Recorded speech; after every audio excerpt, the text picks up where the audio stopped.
Hello friends, good morning, welcome back to my channel. তোমরা সবাই কেমন আছো? আশা করছি তোমরা ভালো আছো। আমিও আগের তুলনায় অনেকটাই ভালো আছি। এখন বাজে হলো 9:30 আর আজ হলো বৃহস্পতিবার।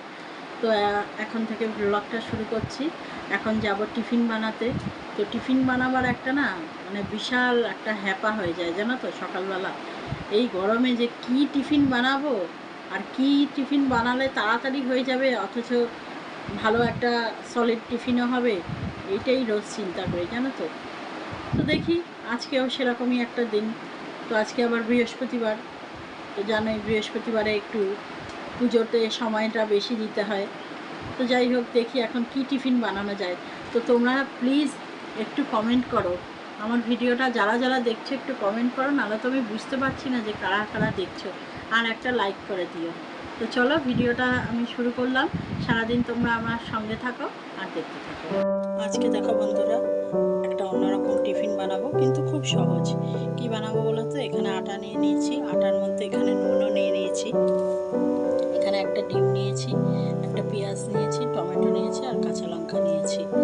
তো এই সবগুলো এর সঙ্গে মিলিয়ে একটা গোলা রুটি মতো বানাবো। এই গরমে এটা খেলে পেটও ভরবে আর তোমার চটজলদি হয়েও যাবে। তো এইটাই মাথায় এলো। তো চলো এখন এইটাই বানিয়ে নিই। তো এখন এটা বানাবার জন্য এখন পেঁয়াজ কাটতে হবে, টমেটো কাটতে হবে, লঙ্কাটাকে কুচাতে হবে। তো চলো এই কাজগুলো করে নিয়ে আবার ফিরে আসছি। আর যে যে উপকরণগুলো ছিল সেই উপকরণগুলো সবগুলোই আমি এর সঙ্গে মিশিয়ে দিয়েছি। তো দেখো, এরকম একটা ঘন ব্যাটার বানিয়েছি। তো চলো এখন এইটা বানানো যাক। আর এটা বানানোর জন্য একটা ফ্রাই প্যানও নিয়ে নিয়েছি। এবার ফ্রাই প্যানের মধ্যে অল্প অল্প করে তেল দিয়ে এটা একটা গোলা বানাবো। গোলা তো বানিয়েছি, এবার একটা গোলা রুটি বানাবো।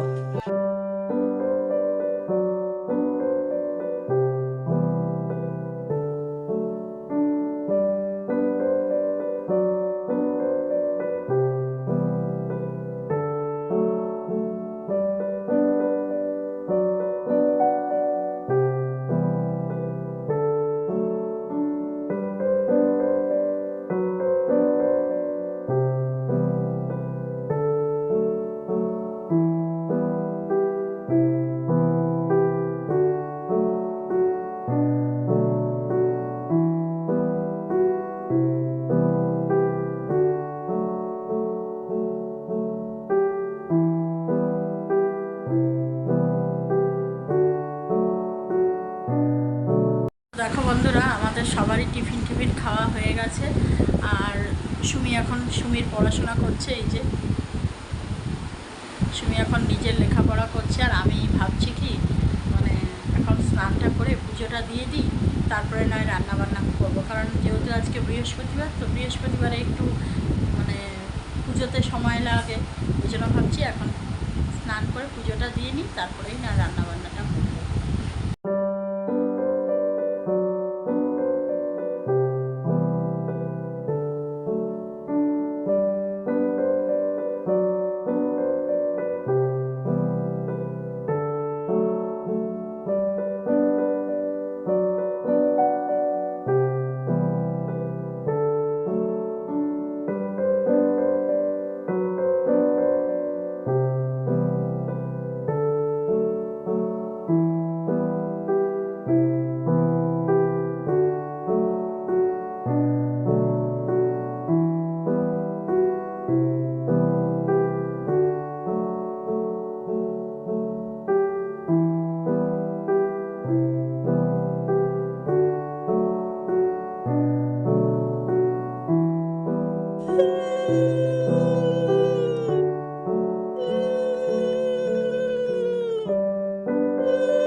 আজকে দেখো আমাদের হবে ইলিশ মাছ।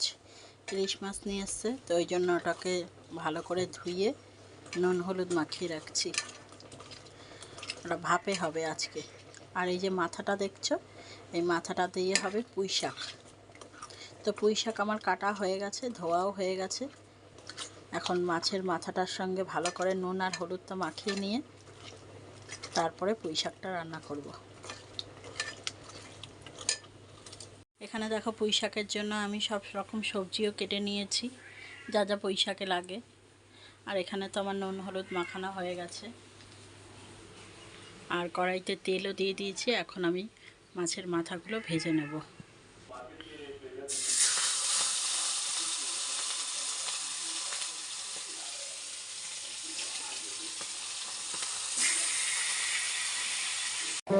দেখো পুঁই শাকটা বানাবার জন্য আমি এখানে তেলের মধ্যে একটু পাঁচফোড়ন দিয়ে দিলাম, আর দেওয়ার পরে সবজিগুলো সব দিয়ে দিলাম। এখন সবজিগুলোকে বেশ করে নাড়াচাড়া করব। নাড়াচাড়া করে এখন সবজিটা অর্ধেক সিদ্ধ হয়ে গেলে তারপরে আমি পুঁই শাক পাতাটা এর মধ্যে অ্যাড করব। তো চলো এইভাবেই করছি। দেখো বন্ধুরা, ইলিশ মাছটাকে আমি পুরো ম্যারিনেট করে নিয়েছি। এর মধ্যে রয়েছে সর্ষে বাটা, পোস্ত বাটা, হলুদ, নুন আর একটু কাঁচা সর্ষের তেল, ব্যাস আর কিচ্ছু নেই। আর সব কিছু ম্যারিনেট করে নিয়ে এর উপর দিয়ে একটু কাঁচা লঙ্কা দিয়ে দিয়েছি। আর এখন এটা বন্ধ করে রাখছি। এটা এখন ভাপে বসাবো। আর এটা তো প্রায় হয়েই এসছে, এখন এটা নামিয়ে নেব। হয়ে গেছে, এটা হয়ে নামিয়ে নিয়ে তারপরে এখানেই আমি জলের মধ্যে বসিয়ে দেবো। চলো, এখানে দেখো আমি টিফিন বক্সটা জলের মধ্যে বসিয়ে দিয়েছি, ভাপে হোক এর মধ্যে। এখন 10 মিনিট 15 মিনিট হোক, তারপর আমি নামাবো। চাপা দিয়ে দিলাম। রান্না করতে গিয়ে অবস্থা দেখো, মানে ঘেমে চুপচুপে হয়ে যাচ্ছি। সকালে টিফিন করতে গিয়ে একবার ঘামছি, আবার দুপুরে রান্না করতে গিয়ে ঘামছি, আবার রাত্রের কিছু করতে গিয়ে ঘামছি। মানে এত ঘামতে ঘামতে ঘামতে ঘামতে না আমার শরীর একদম আত্তেক হয়ে গেছে। আর আজকে মনে হয় যেন আরও বেশি গরম। জানি না কত ডিগ্রি, আমি ঠিক দেখা হয়নি, তবে মনে হচ্ছে অন্য দিনের তুলনায় আজকের গরমটা যেন আরও বেশি, জানো তো। এখন বাজে হলো 2:30, আর কিছুক্ষণের মধ্যেই মাছটা নামিয়ে নেব। মাছটা এখন ফুটছে জলে, তো ওটা হোক, তারপরে খেয়ে দিয়ে নেব। আর কিছু রান্না করতে পারিনি। উফ, এই গরমে যে না পাচ্ছি রান্না করতে, না পাচ্ছি খেতে, কি যে বিভৎস একটা গরম, না আর সহ্য করা যাচ্ছে না। হ্যালো বন্ধুরা, এখন হলো কটা বাজে বলো তো? এখন বাজে হলো 8:05। আর এইমাত্র আমি এখন যাব সুমিকে আনতে। এক্ষুনি যাব না, একটু পরে যাব। ওই 8:30টায় ছুটি তো, ওই 8:15টায় গেলেই হবে। আর সন্ধ্যেবেলায় আর ক্যামেরাটা অন করিনি। সন্ধ্যেবেলায় সন্ধ্যে দিচ্ছিলাম, তারপর এক্সট্রা কিছু কাজ ছিল ওই ঘরে, ওগুলো করছিলাম। আর আজকে বিকালবেলা যে বৃষ্টিটা হলো সেরকম জোরে হয়নি, কিন্তু অল্প একটু হওয়াতেই কিন্তু ওয়েদারটা অনেকটা ঠান্ডা হয়ে গেল, তাই না বলো? সারাদিন যে গরম ছিল তার থেকে একটু হলেও স্বস্তি পাওয়া গেল, তাই না, এই বৃষ্টিটা হওয়াতে। কিন্তু বৃষ্টিটা না আরও জোরে যদি হতো না, জোরালো হয়ে, তাহলে ভালো হতো, তাহলে ওয়েদারটা খুব ঠান্ডা হয়ে যেত। তো যাই হোক, সেটা প্রকৃতির ব্যাপার, প্রকৃতির ইচ্ছা হয়নি, তাই তখন হয়নি। হয়তো অন্য দিন হবে বা রাত্রেও হতে পারে, জানি না। তো এখন আমি যাব সুমিকে আনতে, ওই জন্য একটু রেডি হয়ে নিই। আর বিছনাপত্র এই যে শুয়েছিলাম, তো খুব খারাপ অবস্থা, তো ওইটা এখন একটু গুছিয়ে নিয়ে তারপরে সুমিকে নিয়ে আসব। নিয়ে এসে তারপরে আবার তোমাদের সামনে আসব। তো চলো এখন রাখি, পরে আবার আসছি। সুমিকে নিয়ে আমি অনেকক্ষণ চলে এসেছি, আর সুমি এখন ওই ঘরে গেছে কার্টুন দেখতে টিভিতে। আর আমি এতক্ষণ বসে বসে সিঙ্গারা খাচ্ছিলাম। সুমিও খেয়েছে, তো সুমি আর আমি এখন বসে বসে সিঙ্গারা খাচ্ছিলাম। বাটিটা এখানেই রেখেছি দেখো।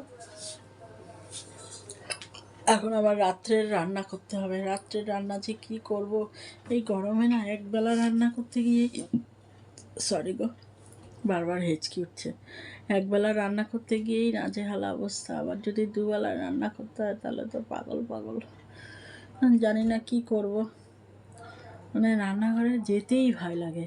করব তো করব, গেলেই এত গরম লাগে, এত গরম লাগে যে কি বলবো। তো জানি না এখন কি করব। এখন কটা বাসন আছে, ওটা ধুয়ে নিই। এই বাসনটাও ধুতে হবে, এই যে সিঙ্গারা খাওয়া হয়েছে, এই বাসনটাও ধোবো। আর কটা বাসন আছে, ওগুলো ধোবো, ধুয়ে দেবার চিন্তা ভাবনা করি কি করব। দুপুরে যদি আমার তরকারিটা করা থাকে না, তাহলে আর রাত্রের জন্য আমার চিন্তা থাকে না, শুধু রুটিটা করলে হয়ে যায়। কিন্তু এখন গরমটা এমন অতিরিক্ত বিচ্ছিরিভাবে পড়েছে। আগে তো আমার মারা রান্না ঠান্না করতো, আমিও করেছি সুমি ছোটো থাকতে রুটি ফুটি, এত তো গরম লাগেনি। এখনের গরমটা যেন আর সহ্য করা যাচ্ছে না, জানো তো। যাই, রান্নাঘরে যাই, গিয়ে দেখি কি করা যায়, চিন্তা করি। চলো বন্ধুরা, রাত্রের খাবার নিয়ে হাজির হয়ে গেছি। এই দেখো রাত্রের খাবারে কি বানালাম। এখানে রয়েছে পরোটা, আর এখানে রয়েছে আলুর তরকারি। এই যে দুজনের জন্যই বেড়ে এনেছি, সুমির আর আমার, আর ওর বাবাকে ওখানে খেতে দিয়ে এসেছি, আর আমি চলে এসেছি এখানে। তো চলো আজকের ভিডিওটা খেতে খেতেই শেষ করে দিচ্ছি। আবার দেখা হবে একটা নতুন ভিডিওর সাথে। আজকের ভিডিওটা যদি ভালো লাগে তাহলে একটা লাইক কমেন্ট শেয়ার করো, আর যারা নতুন দেখছো তারা সাবস্ক্রাইব করে আমার পাশে থেকো। তাহলে চলো আজকের মতো টাটা।